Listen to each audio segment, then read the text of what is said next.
సుస్వాగతం. NCERT class 6 chapter 5 ఈ సిరీస్లో 5వ వీడియో అండి. ఈ చాప్టర్లో ఏం డిస్కస్ చేస్తాం? రాజుగా మార్పు ఎలా జరిగింది, సమాజంలో కట్టుబాట్లు ఎలా ఏర్పడ్డాయి, సమాజంలో ఎవరెవరు ఉండేవాళ్ళు, వర్ణ సిస్టమ్ అంటే ఏమిటి, అందులో ఎన్ని భాగాలు ఉన్నాయి, జనపదాస్ అంటే ఏమిటి, మహాజనపదాస్ అంటే ఏమిటి, ఏ రాజ్యాలు ఉన్నాయి, పన్నులు ఆ కాలంలో ఏ విధంగా కట్టేవాళ్ళు, ఎందుకు కట్టేవాళ్ళు, వ్యవసాయంలో జరిగిన కీలక మార్పులు ఏమిటి, మహాజనపదాల్లో మగధ రాజ్యము మహాజనపదాల గురించి డిస్కస్ చేస్తాం. రాజుగా మార్పు ఎలా జరిగింది? లాస్ట్ చాప్టర్లో డిస్కస్ చేసినట్టు రాజుని ప్రజలే ఎన్నుకుంటారు. ప్రజలు అప్పుడు ఎవరు?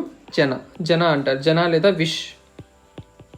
తర్వాత కాలంలోనే వైశ్యగా మారిందని లాస్ట్ చాప్టర్లో డిస్కస్ చేసాము. డిస్క్రిప్షన్లో లింక్ ఇస్తాను, లాస్ట్ చాప్టర్ది ఒకసారి చూడండి. 3000 సంవత్సరాల కిందటి వరకు రాజాస్ యజ్ఞయాగాదులు చేసేవాళ్ళు తమ ప్రజల్ని రక్షించడం కోసం. ఆ క్రమంలోనే సైన్యాన్ని మెయింటైన్ చేయడం జరిగింది. కాలక్రమంలో జన చేత అంటే ప్రజల చేత ఎన్నుకోబడ్డ రాజు రాజ్య రక్షణ కోసం రాజ్యాన్ని ఏర్పాటు చేసి మార్పు చెందడం జరిగింది. సమాజంలో కట్టుబాట్లు ఎలా ఏర్పడ్డాయి చాప్టర్లో డిస్కస్ చేసాము. సామవేదము, యజుర్వణ వేదము, అధర్వణ వేదము.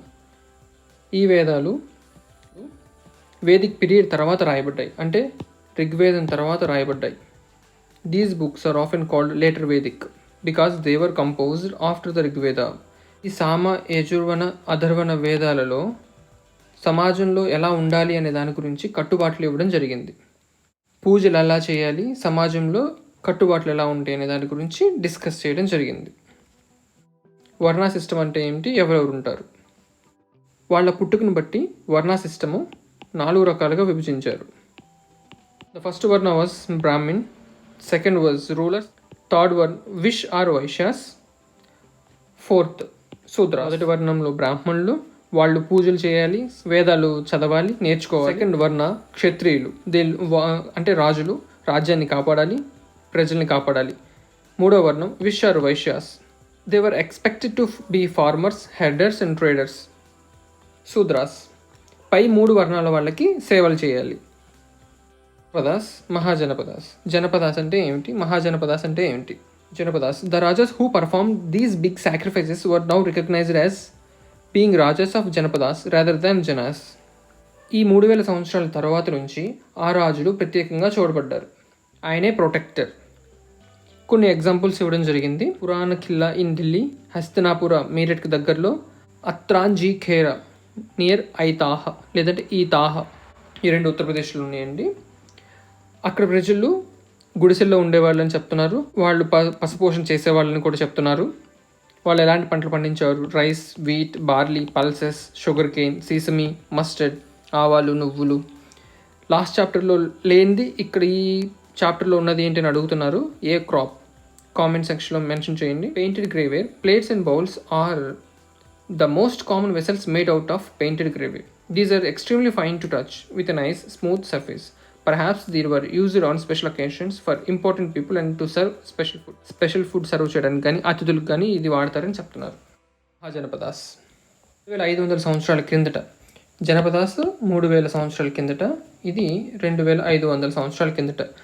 జనపదాస్ నుంచి మహాజనపదాస్ ఏర్పడ్డాయని చెప్తున్నారు. ఎలాగా? చిన్న చిన్న రాజ్యాలు, ఇందులో పెద్ద రాజ్యము, బలమైన రాజ్యము మహాజనపదాలుగా తయారైంది. చిన్న చిన్న రాజ్యాలను ఓడించి ఏదైతే రాజ్యము పెద్ద రాజ్యంగా ఏర్పడిందో దాన్ని మహాజనపదాస్ అంటారు. ఈ చాప్టర్లో మనకి మగధ రాజ్యం గురించి, వజ్జీ రాజ్యం గురించి చెప్తున్నారు.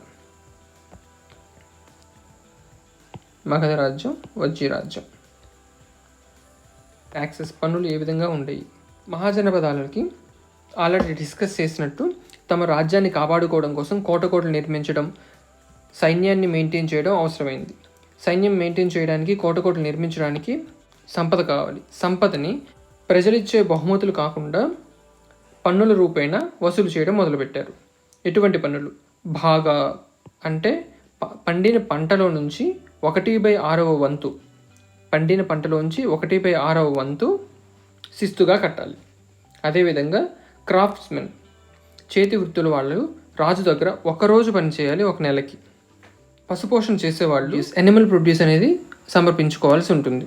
అదేవిధంగా ఫారెస్ట్ ప్రొడ్యూస్ కూడా ఇవ్వాల్సి ఉంటుంది. హంటర్స్ అండ్ గ్యాదరర్స్, ప్రతి ఒక్క జనపదాల్లోని ప్రతి ఒక్కరూ తమ తమ వృత్తి నైపుణ్యాన్ని బట్టి ఏదో ఒక విధంగా పన్నుని చెల్లించాల్సి ఉండేది. వ్యవసాయంలో కలిగిన మార్పులు, చేంజెస్ ఇన్ అగ్రికల్చర్. వ్యవసాయంలో 2 రకాలమైన మార్పులు చెప్తున్నారండి. మొదటిది, నాగల్ని ఇనుముతో తయారు చేయడం మొదలుపెట్టారు. దీనివల్ల ఏంటంటే దున్నడం, దుక్కడం చాలా ఈజీ అయింది. ఎక్కువ ల్యాండ్ యూటిలైజేషన్లోకి వచ్చింది. ఎక్కువ ల్యాండ్ రావడం వల్ల ఎక్కువ పంట పండించడానికి అవకాశం దొరికింది. ఎక్కువ ల్యాండ్ కల్టివేషన్లోకి రావడం వల్ల ఎక్కువ పంటను పండించడానికి అవకాశం దొరికింది. 2, నాట్లు వేయడం మొదలుపెట్టారు. అంతకుముందు విత్తులు నాటేవాళ్ళు, మనం ఎలా అయితే నాట్లు వేస్తున్నామో అటువంటి పద్ధతిని అగ్రికల్చర్లో ఇంట్రడ్యూస్ చేయడం జరిగింది. దానివల్ల ఎక్కువ పంటను పండించడము, అదేవిధంగా మంచి లాభాలను ఆర్జించడం కూడా జరిగింది. కాకపోతే ఇది శ్రమతో కూడుకున్న పని. ఇటువంటి పనిని దాసీలతో చేయించేవాళ్ళు, దాసాస్, లేదంటే ల్యాండ్లెస్ అగ్రికల్చరల్ లేబరర్స్. వీటిని కమ్మకరాస్ అంటారు. కమ్మకరాస్, వెరీ ఇంపార్టెంట్, కమ్మకరాస్ అంటారు. మగధ, వజ్జి, మహాజనపదాల గురించి discussion. A closer look of Magadha. Magadha రాజ్యం, వజ్జి రాజ్యం. గంగా, సోన్ నదులు ప్రవహిస్తున్నాయి. ట్రాన్స్పోర్టేషన్కి, వాటర్ సప్లైస్కి, అలాగే కల్టివేషన్కి, వ్యవసాయానికి లాభదాయకంగా ఉండేది. అదేవిధంగా మగధ రాజ్యము అడవులతో నిండి ఉన్నది. దీనివల్ల అడవుల్లో ఐరన్ ఓర్ కలిగి ఉండడము, ఎలిఫెంట్ని సైన్యాల్లో వాడడము, ఇటువంటి వాటి వల్ల చుట్టుపక్కల చిన్న చిన్న జనపదాలని తనలో కలుపుకొని మహాజనపదంగా మార్పు చెందడానికి చాలా ఉపయోగపడ్డాయి. గంగా, సోన్, ఈ నదీ పరివాహక ప్రాంతం, అడవులు కలిగి ఉండడం, ఈ ఆర్మీలో, సైన్యంలో ఎలిఫెంట్ని వాడడం వల్ల, ఏనుగులు వాడడం వల్ల జనపదాలని కాంకర్ చేయడానికి వీళ్ళకి చాలా ఉపయోగపడ్డాయి. అదేవిధంగా ఇంకేం చెప్తున్నారంటే ఇందులో బింబిసార, అజాతశత్రు అనే 2 గ్రేట్ లీడర్స్ గురించి చెప్పడం జరిగింది. డీటెయిల్డ్గా ఫర్దర్గా వచ్చే చాప్టర్స్లో డిస్కస్ చేస్తాము. వీళ్ళు రాజధానిని మెయింటైన్ చేయడం మొదలుపెట్టారు. రాజగ్రాహి మగధ యొక్క మొదటి రాజధాని. ఆ తర్వాత పాటలీపుత్రానికి రాజధాని షిఫ్ట్ చేశారు. 2300 సంవత్సరాల కిందట అలెగ్జాండర్ యూరోప్ నుంచి వచ్చి ఇండియాని ఆక్రమించుకోవాలనుకున్న టైంలో మగధలో ఉన్న సైనిక సంపత్తిని చూసి భయపడి వెళ్ళిపోయారని చెప్తారు. అలాగే వజ్జి సామ్రాజ్యం గురించి. వజ్జి సామ్రాజ్యం మగధ సామ్రాజ్యంలా కాకుండా చిన్న చిన్న ఘన సంఘాలుగా ఉండేది. ప్రతి ఘనాకి ఒక రాజు ఉంటాడు, ప్రతి సంఘానికి ఒక రాజు ఉంటాడు.